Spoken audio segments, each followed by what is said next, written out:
Bilang, Baba doain saya dong Baba, biar saya punya anak. Saya udah nikah setahun nih Baba, saya bilang saya belum punya anak.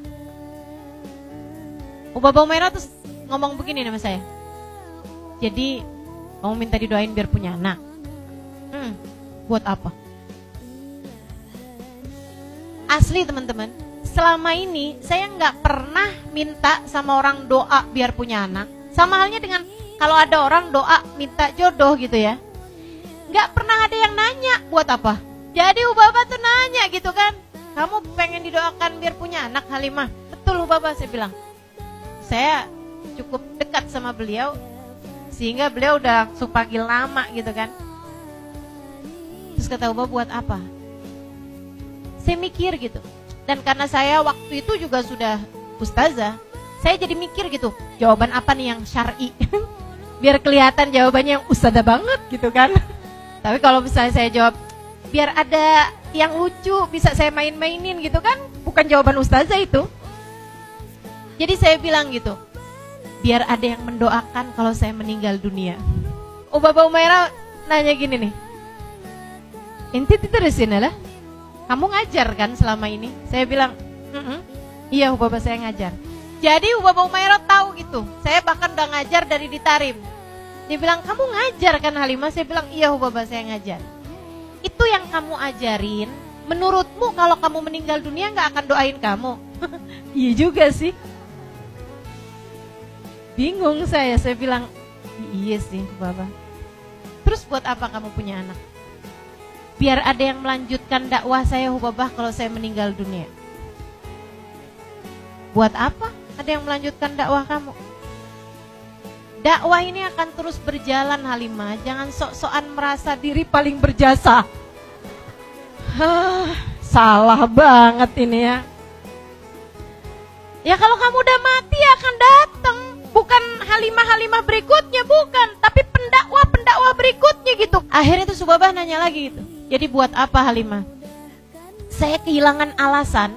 Sampai kemudian saya cari-cari alasan yang oke lah gak apa-apa lah ya. Walaupun alasannya bukan kayak alasan ustazah gitu. Saya bilang gitu, kayak alasan seorang istri yang sangat pencemburu gitu. Saya bilang sama Ubaba, Ubaba doain saya kalau gitu biar punya anak, biar suami saya sayang sama saya, biar suami saya cinta sama saya. Ubaba bilang begini, Halimah, hati manusia itu adanya dalam genggaman Allah nak. Hati manusia adanya dalam genggaman Allah. Kamu punya anak, kamu gak punya anak, bukan berarti hati suamimu kalau ada anak kemudian jadi tambah sayang sama kamu. Kalau gak ada anak jadi gak bisa sayang sama kamu, gak bisa cinta sama kamu. Gak gitu ceritanya. Beliau kemudian melanjutkan dengan berkisah mengenai diri beliau sendiri. Yang saya ketika mendengar itu jadi ngerasa, ya Allah, betapa masih panjangnya jarak, betapa masih panjangnya perjalanan yang harus saya tempuh untuk bisa punya rasa hati yang seperti beliau itu.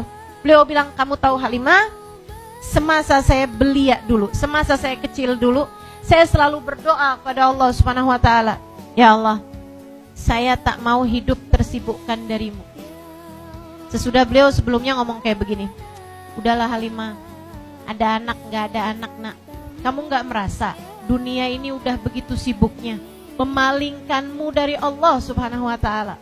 Kamu mau hidupmu lebih sibuk lagi sehingga kadar kamu mengingat Allah, kesibukan kamu kepada Allah menjadi sangat-sangat sedikit. Kamu mau punya anak itu sibuk nak, membuat kamu jadi tersibukkan dengan urusan-urusan dunia. Beliau kemudian bercerita, saya Halimah waktu kecil, saya bilang sama Allah, selalu saya berdoa, ya Allah, saya tidak mau hidup saya tersibukkan dengan selain-Mu. Ya Allah, saya mau hidup saya hanya sibuk dengan-Mu. Maka jika saya menikah membuat saya sibuk, sehingga tak lagi konsentrasi penuh kepadamu, jangan nikahkan saya ya Allah. Ya Allah, saya tak mau hati saya sibuk dengan selain-Mu.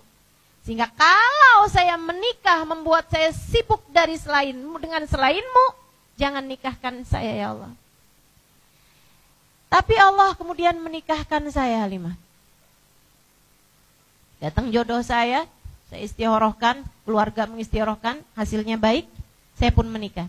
Dan saya tahu memang keberadaan suami rupanya bukan untuk menyibukkan saya, akan tetapi untuk membantu saya beribadah pada Allah Subhanahu wa taala. Sejak hari itu doa saya berubah. Doa saya berganti. Ya Allah, jika keberadaan anak membuat kami berdua sibuk sehingga tidak lagi menjadikanmu sebagai prioritas dalam hidup kami, ya Allah, jangan kasih kepada kami anak. Dan rupa-rupanya demikian keadaannya sehingga sampai dengan sekarang kami tidak pernah punya anak, Halimah. Karena kami tahu itu adalah yang terbaik yang Allah berikan dalam kehidupan kami. Apakah beliau hidupnya tidak bahagia? Sangat bahagia.